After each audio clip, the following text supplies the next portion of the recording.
Alright, reka mbasuhuze kandi mbifurize kugira ibihe byiza nshuti bakunzi ba Ibendera TV, nizere ko meze neza kandi mukomeje kugira ibihe byiza. Ikaze amakuru yo kuri uyu munsi, turi kwa gatatu tariki ya mbere Nyakanga muri uyu mwaka w'2026. Mwese mbahaye ikaze muri aya makuru agiye kwitsa no kwibanda ku ngingo z'ingenzi zikurikira: imirwano yongeye gukaza umurego imikenyero muri Kivu y'Amajyepfo muri Repubulika Iharanira Demokarasi ya Kongo. Amakuru agera ku Ibendera TV aravuga ko imirwano yahanganishije abarwanyi ba FARDC na Twirwaneho irangiye. Abarwanyi ba Twirwaneho aba ku ruhande rw'Intara za Sarambwe babashije kwigarurira aka gace ka Amikenye. Turaza kunyarukirayo turebere hamwe ko ibintu abyifashe magingo ayangaya. Muri aya makuru kandi turabwira ko abazungu bongeye kwikoma u Rwanda ku mugaragaro kandi mu buryo bukomeye. Bigenze gute ko ibintu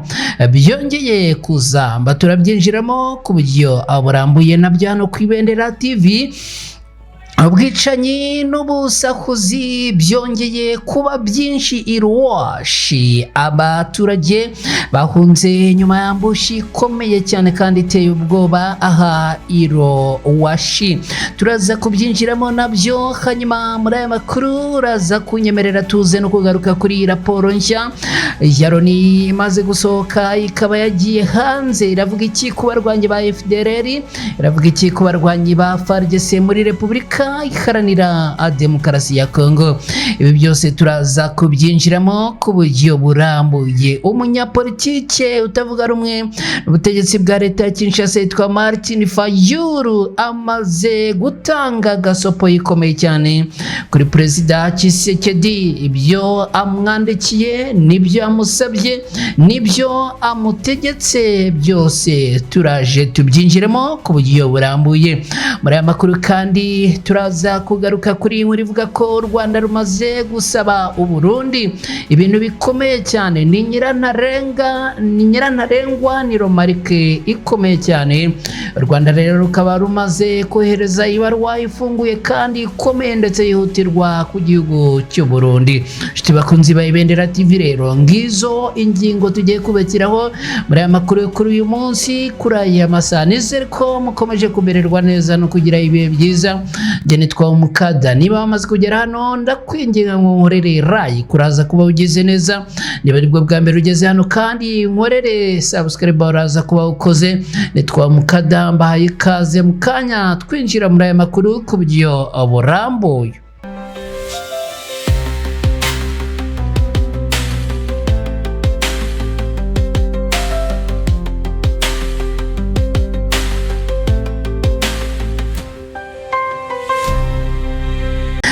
Alright, nanone nongeye kubaha ikaze nshuti bakunzi bacu mudukurikiye hano ku Ibendera TV. Zere komeze neza aho muherereye hose, mbahaye ikaze muri aya makuru. Ni werereye mu Rwanda ngo ikaze, ni buri mu bindi bihugu bitandukanye, ubwo ndavuga bari muri Repubulika Iharanira Demokarasi ya Kongo, abari mu Burundi, abari muri Kenya, abari Uganda, abari Tanzania, abari Zambia, abari Sudan, abari Malawi na Mozambique, mwese mbahaye ikaze. Abadukurikiye muri Leta Zunze Ubumwe za Amerika, muri Canada, mu Buholandi, mu Bubiligi, muri Australia n'ahandi, namwe tubahaye ikaze muri aya makuru. N'amakuru mugiye kugezwaho hano Mukada muri studio za Ibendera TV. Twihuse cyane rero, imirwano yongeye gukaza umurego imikenyero muri Kivu y'Amajyepfo muri Repubulika Iharanira Demokarasi ya Kongo. Abarwanyi ba FARDC n'abafatanya bongeye guhondagurana n'abarwanyi b'Intare za Sarambwe mu mirwano ikaze cyane yongeye kubura amura masaha y'ukuri uyu munsi. Imirwano ikomeye yongeye kubura mu gace ka Mikenye muri teritwari ya Mwenga ni mu ntara Kivu y'Amajyepfo muri Repubulika Iharanira Demokarasi ya Kongo, aho ingabo za FARDC zahanganye n'abarwanyi ba Twirwaneho, ibintu bikongera gukomera. Amakuru ava muri ako gace aravuga ko Imirwano yatangiye mu gitondo cya kare kuri uyu munsi, aho impande zombi zakoresheje intwaro zirebereye n'izoroheje, bigatuma abaturage benshi bahunga ingo zabo. Nk'uko amakuru aturuka mu baturage no mu masoko atandukanye yo muri aka gace bivuga, ngo ni imirwano yabereye mu nkengero za Mikenke no mu bindi bice bihana imbibi na Minembwe. Amasasu yumvikanye amasaha menshi, ibikorwa by'ubucuruzi, ubuhinzi n'ibindi by'iterambere birahagarara, mu gihe abaturage bahungiye mu misozi no mu bindi bice batekereza ko abafite umutekano ahangaha. Iyi mirwano ibaye nyuma y'uko mu byumweru bishize aka karere gakomeje kubamo ibikorwa bya gisirikare bikomeye. Amakuru aturuka ahangaha rero akavuga ko bidasubirwaho barwanya ibintare za Sarambwe bamaze kwigarurira tayari aka gace ka Mikenke. Raporo zitandukanye ziragaragaza ko impande zihanganye zakomeje kugerageza kwigarurira ibice bitandukanye, ariko kandi abarwanya ibintare za Sarambwe bakaba bongeye kugaragaza imbaraga zikomeye cyane. Hari amakuru avuga ko buri ruhande rukomeza kugerageza gukora ibishoboka byose kugira ngo ari rwo rubasha kwigarurira ibice byinshi by'aka muri Kivu y'Amajyepfo, ariko kandi ibintu bikaba bikomeje gufata intera yo ku rwego rwo hejuru. Abayobozi b'impande zihanganye bakomeje gutanga amakuru atandukanye ku byavuye ku rugamba. Ibintu rero bikaba birimo gutuma abaturage bakomeza guhura n'ibibazo by'umutekano mukeya, nyuma n'ubundi yuko ahangaha hakomeje kuvugwa umutekano mukeya. Abasesenguzi baravuga ko Mikenke ari kamwe mu duce tw'ingenzi mu misozi ya Itombwe kubera umwanya wako mu rwego rwa gisirikare, aho umuntu ugenzura aka gace aba afite amahirwe yo kugenzura inzira zihuza uduce twinshi twa Mwenga, Fizi na Minembwe, ari nabyo bituma akomeza kuba imirwano ikomeye hagati y'impande zihanganye. Ku ruhande rw'abaturage ingaruka zikomeje kuba nyinshi, imirwano ikomeje kwiyongera, imiryango myinshi yamaze kuva mu ngo zayo irahunga, amashuri n'amasoko byahagaze ntago birimo gukora, mu gihe imiryango itanga ubutabazi ikomeje gutangaza impungenge z'uko umubare w'abahunga ushobora kuba warenga ubushobozi bwabo, kuko ngo ukomeje kwiyongera no gukaza umurego. Mu gihe ibiganiro by'amahoro bikomeje ku rwego rwa diplomasi, ibikorwa bya gisirikare byo ku rugamba biracyakomeza mu bice bitandukanye byo mu burasirazuba bwa Repubulika Iharanira Demokarasi ya Kongo. Ibi biratuma abaturage bo muri Mikenke, Minembwe n'utundi duce duturanye n'ahangaha bakomeza kubaho mu bwoba, abategereje ko haboneka igisubizo kirambye cyahagarika imirwano imaze igihe kirekire cyane yibasira ibice by'ahangaha. Nshuti dukurikiye, nongeye kukubwira ko turi mu makuru agezweho kuri aya masaha ku Ibendera TV. Niba uri kumwe natwe unyemerere unkorere like, uraza kuba ugize neza. Niba ariko ari bwo bwa mbere ugeze hano, ntuze kugenda utankore subscribe. Nshimira cyane mwe mwamaze gukora subscribe mukinjira mu muryango mugari w'abakunzi ba Ibendera TV. Abazungu bongeye kwikoma u Rwanda ku mugaragaro. Raporo y'itsinda y'impuguke bivugwa ko ari iz'umuryango w'abibumbye kuri Kongo irashinja General James Kabarebe wahoze ari umugaba mukuru w'ingabo z'u Rwanda kugira uruhare rukomeye mu ihuzwa ry'igitero cya Alliance Fleuve Congo 23 cyafashe umujyi wa Uvira mu ntara ya Kivu y'Amajyepfo. Iyi raporo ivuga ko igitero cyagabwe kuri Uvira cyari kiyobowe mu buryo butaziguye n'aba General Sultan Makenga na Bernard Byamungu, abayobozi ba gisirikare ba Alliance Fleuve Congo 23, ariko yongeraho ko General Tagi Kabarebe yagize uruhare rukomeye mu guhuza icyo gikorwa cya gisirikare. impuguke za Loni zivuga ko mbere y'icyo gitero amakuru zahawe n'amasoko atandukanye harimo ayo zivuga ko aturuka muri Alliance Fleuve Congo 23 na RDF yagaragazaga ko gufata Uvira byari byateguwe mbere. Uyu mujyi wa kabiri munini mu ntara Kivu y'Amajyepfo wafashwe ku wa 10 Ukuboza mwaka ushize 2025 nyuma y'imirwano ikomeye yari yatangiye mu mpera z'Ugushyingo mu mwaka ushize n'ubundi, nubwo uyu mujyi wa Uvira waje kongera kurekurwa nyuma y'iminsi mikeya. Raporo ya Loni ivuga kandi ko ibikorwa byo gufata Uvira byari muri gahunda yo kwagura ububasha bwa Alliance Fleuve Congo 23 muri Kivu y'Amajyepfo. Iyo raporo igaragaza ko icyo gikorwa cyabaye mu gihe uyu mutwe wari umaze kwagura ibicogenzuraga mu burasirazuba bwa Repubulika Iharanira Demokarasi ya Kongo. Nyuma yaho makimbirane yaramaze gukomera mu burasirazuba bwa Repubulika Iharanira Demokarasi ya Kongo. Leta Zunze Ubumwe za Amerika zafatiye General Tad James Kabarebe ibihano zimushinja kuba yaragize uruhare rukomeye mu bufasha u Rwanda ruha M23 no mu bikorwa byatumye uwo mutwe wagura ibice wagenzuraga muri Repubulika Iharanira Demokarasi ya Kongo. Amerika yavuze ko Kabarebe yari umuntu w'ingenzi mu bikorwa byo guhuza inkunga u Rwanda rushinjwa guha M23. Guverinoma y'u Rwanda biciye muri Minisiteri y'Ububanyi n'Amahanga yatesheje agaciro abiriya bihano ivuga ko nta shingiro abifite. Aha Minisiteri y'Ububanyi n'Amahanga yagize iti ibihano bya OFAC nta gisobanuro kandi nta n'ishingiro bifite. Yaba ibihano byakemuraga amakimbirane mu burasirazuba bwa Repubulika Iharanira Demokarasi ya Kongo, twari kuba twarabonye amahoro mu karere mu myaka ibarirwa muri za 20 ishize. U Rwanda rwibukije ko atari ubwa mbere ibihano nka biriya byari bifashwe, rusaba abaturage barwo kudahangayikishwa nabyo. Ibintu rero bikaba byongeye gukomera no gufata intera yo ku rwego rwo hejuru. Nshuti bakunzi ba Ibendera TV mudukurikiye muri aya makuru, dukomeje n'aya makuru kandi Nemunyemerere twerekeze no muri ngingo nayo yikomeye. Ubu tuvugana ubwicanyi n'ubusahuzi Iruwashi byongeye gukaza umurego.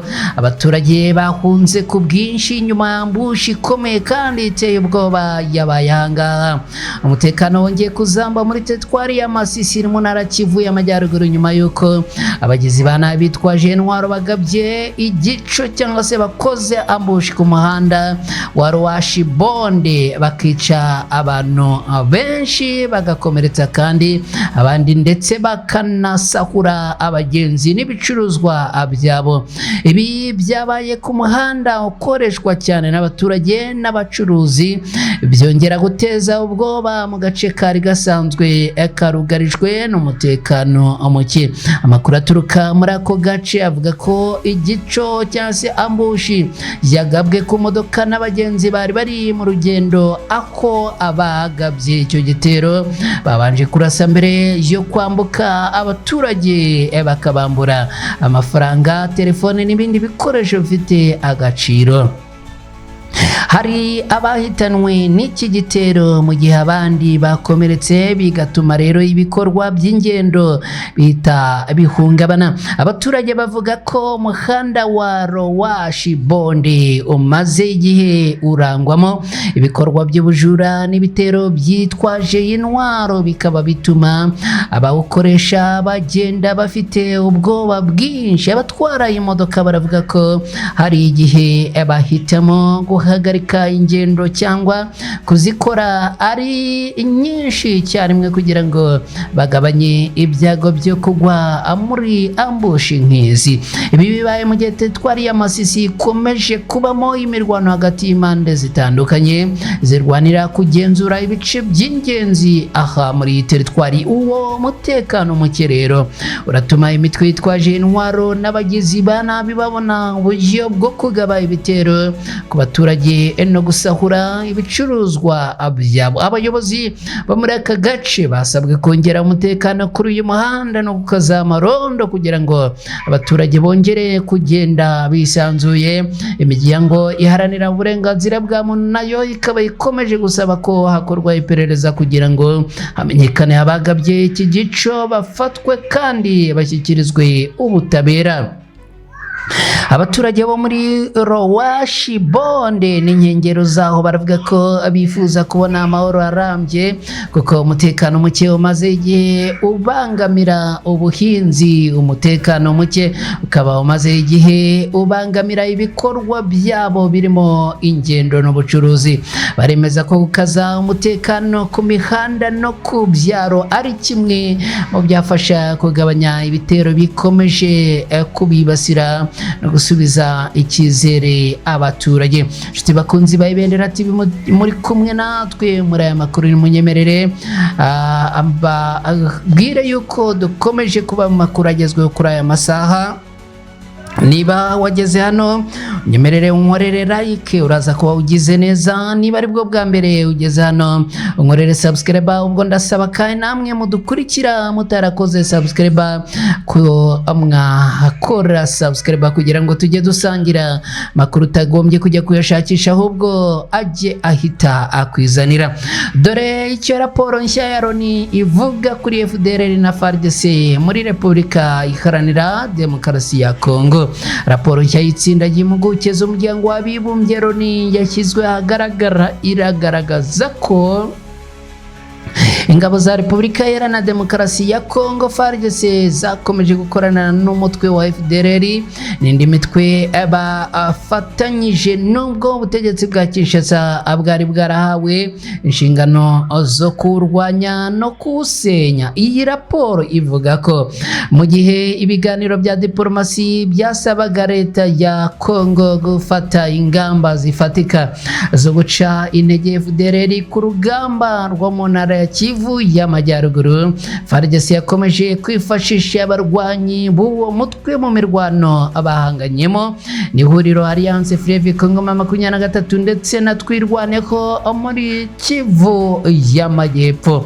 Raporo ikomeza ivuga ko abarwanyi ba FDLR boherejwe ku mirongo itandukanye y'urugamba, aho rimwe na rimwe barwanaga ku isonga bari kumwe na FARDC ndetse n'imitwe ya Wazalendo. Ibi byatangajwe n'impuguke za Loni bishimangira impungenge zimaze igihe zigaragazwa n'abasesenguzi batandukanye ku bufatanye hagati ya FARDC na FDLR n'imitwe ya Wazalendo ikorera mu burasirazuba bwa Repubulika Iharanira Demokarasi ya Kongo. Mu bice bya Minembwe abaturage bavuga ko ibikorwa by'ubugizi bwa nabi bimaze igihe bikorwa n'ihuriro rigizwe na FARDC, ingabo z'u Burundi, imitwe ya Wazalendo ndetse n'abarwanyi ba FDLR. Aba baturage bavuga ko iyo mitwe ikunze kugaba ibitero ku bice bituwe n'abaturage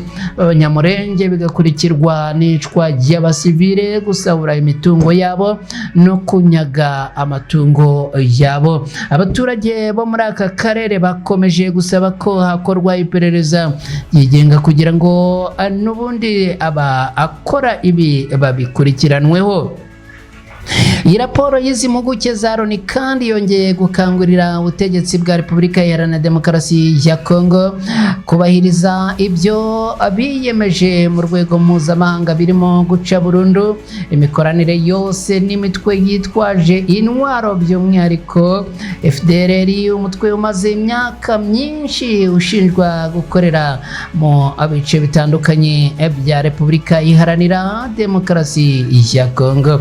Bakunzi ba Ibendera TV ukomeje n'aya makuru, nyemerera nkubwire ko umunyapolitike Martin Fayulu muri Repubulika Iharanira Demokarasi ya Kongo utavuga rumwe n'ubutegetsi bwa Tshisekedi arasaba Perezida Tshisekedi kwegura vuba na bwangu.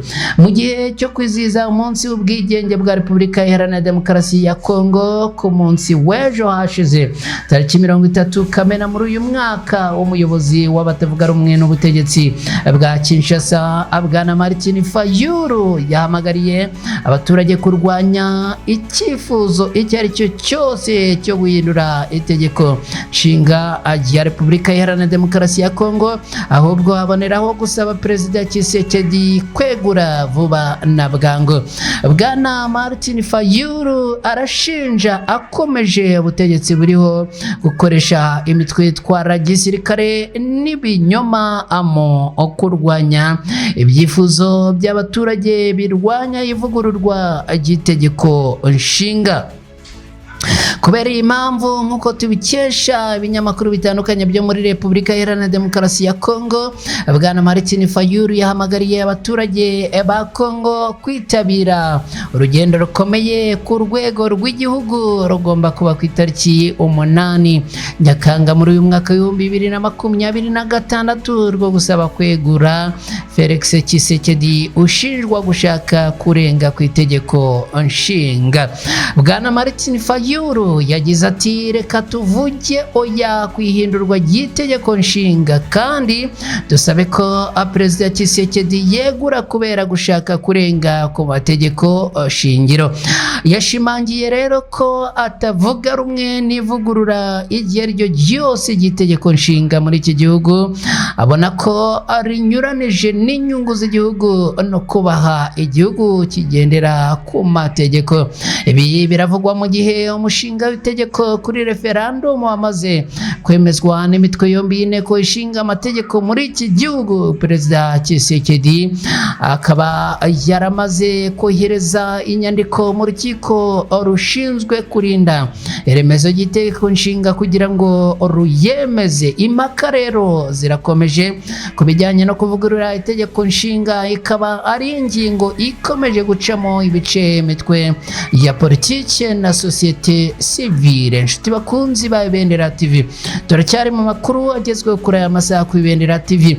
Nitwa Umukada. Niba wamaze kugera hano nyemerere nkwinginge unkorere like kuraza kuba ugize neza.